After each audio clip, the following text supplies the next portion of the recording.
menuntun tumbuh atau hidupnya kekuatan kodrat yang ada pada anak-anak agar memperbaiki lakunya untuk mencapai kekuatan kodratnya. Jika kita lihat kepada petani, lalu disemaikan benih, telah disemai apakah bisa ditinggal tumbuh dengan baik? Tidak ya, jawabannya tidak. Kenapa tidak? Karena butuh dirawat. Nah, begitu juga pada anak kita. Kalau anak-anak hanya kita beri ilmu, hanya kita menerangkan, lalu mereka tidak akan tumbuh dengan maksimal. Lalu apa itu budaya positif? Budaya positif adalah nilai atau kebiasaan yang di sekolah berpihak kepada murid agar mereka dapat berkembang menjadi pribadi yang kritis, penuh hormat, tanggung jawab sesuai dengan profil pelajar Pancasila. Bentuk budaya positif itu yang pertama adanya perubahan paradigma. Nah, dikatakan perubahan paradigma itu merubah mindset kita, merubah pola pikir kita sebagai seorang guru. Lalu disiplin positif, kebutuhan dasar manusia, motivasi dan segitiga restitusi. Nah, mohon diperhatikan Bapak Ibu, ini ada kasus kalau kita di posisi Bu Rini, si Andi ini selalu saja memaksa kawannya untuk mengerjakan tugasnya. Lalu pertanyaan saya, bagaimana sikap kita jika kita berada pada posisi Bu Rini? Ada yang bisa menjelaskan? Nah, apa yang harus kita lakukan sebagai seorang guru di kala itu kita sebagai seorang pendidik? Karena teman-temannya merasa risih dengan perilaku Andi. Nah, yang harus kita lakukan yaitu kita akan melakukan pendekatan dulu terlebih dahulu kepada Andi dengan cara memanggilnya. Lalu kita melakukan pendekatan dengan cara komunikasi apa yang melatar belakangi dia melakukan seperti itu. Kita melakukan juga pendekatan dengan orang tuanya agar ketemu titik solusi yang tepat untuk mengakar masalah dari Andi tersebut. Dan untuk kepada teman-temannya, kita juga melakukan pendekatan ke teman-temannya agar menjadikan tutor sebaya kepada Andi. Jadi memotivasikan Andi supaya bisa melakukan tugasnya dengan baik. Seperti itu jawaban dari saya. Terima kasih.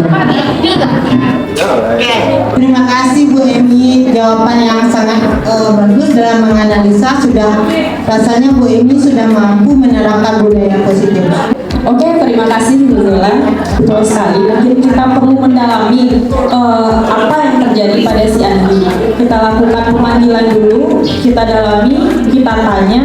Nah, setelah kita tahu, mungkin kemungkinan, mungkin pertama dia tadi sibuk. Jadi karena dari sekolah juga ada tugas, makanya dia melakukan hal tersebut. Kita akan menemukan kasus seperti dia malas. Ujung tombaknya itu adalah kan temannya merasa keberatan. Kalau tidak keberatan, dia tidak akan mengadukan ke Ibu ini.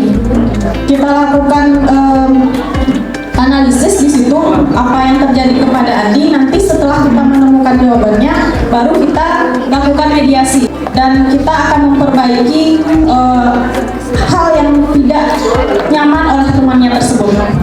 Terima kasih. Terima kasih Bu Suci, ya sangat super sekali jawabannya ya. Jadi berarti kita sebenarnya sudah melakukan cara tidak langsung budaya positif itu. Ini salah satunya, kita penanganan kasus kita lakukan yang pertama seperti Bu Emi dan Bu Suci katakan, survival kita. Andi, maaf itu apanya, Andi barangkali capek, Andi banyak tugas, maaf survivalnya tapi lalu Andi merasa dia jagoan. Andi juga merasa kalau di powernya Andi merasa hebat, mungkin dia butuh perhatian, atau Andi hanya bercanda. Nah, ini survival yang harus kita laksanakan. Artinya ada pendekatan, ada banyak sekali seperti yang Bu Suci katakan, ada banyak sekali alasan kenapa si Andi melakukan hal yang demikian. Baik, lalu apa motivasinya? Sebagai Indonesia, motivasi kita ada 3. Yang pertama untuk menghindari, mungkin banyak menghindari tugas si Andi tadi. Lalu yang kedua, mungkin si Andi melakukannya untuk mendapatkan perhatian dari kita. Yang berikutnya si Andi melakukan tentu karena si Andi merasa bagaikan si jagoan. Lalu penyelesaiannya seperti yang Bu Suci dan Bu Emi dikatakan adalah segitiga restitusi. Kita panggil, kita bina, kita tak boleh mencaci nakal, tapi harus lakukan segitiga restitusi dulu.